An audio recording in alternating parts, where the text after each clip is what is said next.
حضور صلی اللہ علیہ وسلم نے فرمایا 2 خصلتیں ایسی ہیں جو بالکل آسان ہے، ہر ایک ان کو کر سکتا ہے۔ حج تو ایسا عمل ہے جس کے پاس مال ہو وہ کر سکتا ہے، صرف حج تو وہ کر سکتا ہے، زکوٰۃ وہ دے گا جس کے پاس مال ہے، اور صدقے وہ کرے گا جس کے پاس مال ہے۔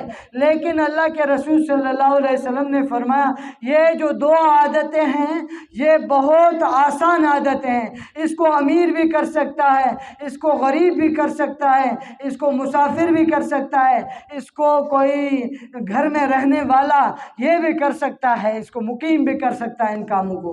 اللہ کے رسول صلی اللہ علیہ وسلم نے فرمایا اخف علی الظہر، یہ 2 عادتیں جو ہیں یہ انسان کی پیٹھ پر بہت آسان ہے، سب سے آسان ہے یہ 2 عادتیں، طول الصمت وحسن الخلق، 2 عادتیں بالکل آسان۔ طول الصمت، ہمیشہ خاموشی اختیار کرے، خاموشی اختیار کریں تو یہ خاموشی اختیار کرنا اللہ کے رسول صلی اللہ علیہ وسلم نے فرمایا یہ بہت اچھی عادتیں ہیں۔ اگر کسی کے گھر میں لڑائی ہوتی ہے نا، وہ اگر خاموشی کو اختیار کرے نا تو اس کے گھر میں لڑائیاں بھی ختم ہو جائیں گی، اس کی لڑائیاں بھی گھر میں ختم ہو جائیں گی۔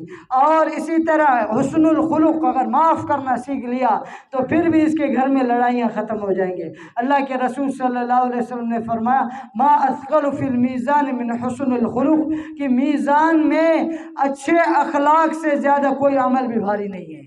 کل قیامت کے دن ترازو میں اچھے اخلاق سے زیادہ کوئی بھی انسان کا عمل زیادہ وزنی نہیں ہے، یہ انسان کا عمل بہت زیادہ وزنی ہو جائے گا۔ اچھے اخلاق والا عمل اس کا بہت زیادہ محبوب ہو جائے گا۔ ہم اپنے اخلاق کو اچھے بنائیں، اللہ کو راضی کریں، لوگوں کے ساتھ اچھائی کا معاملہ کریں۔